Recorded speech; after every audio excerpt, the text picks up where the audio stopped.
बिस्मिल्लाहिर्रहमानिर्रहीम अस्सलामु अलैकुम वरहमतुल्लाहि वबरकातुहू। बे औलाद जोड़ों के लिए खुशखबरी। मैं आज आपको बे औलाद के बारे में वजीफ़ा बताती हूँ। ये वजीफ़ा बहुत ही मुजरब और ख़ास वजीफ़ा है बे औलादों के लिए। जिनके घर में औलाद नहीं होती वो बहुत परेशान है।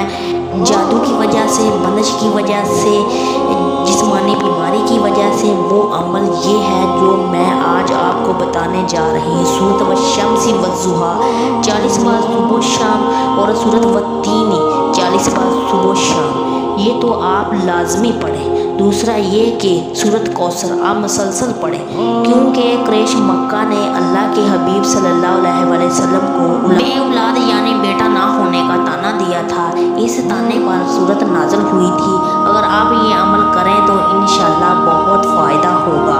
इसके बड़े कमाल हैं। अल्लाह नूरीना औलाद अता फरमाएगा। जज़ाकल्लाहु खैर।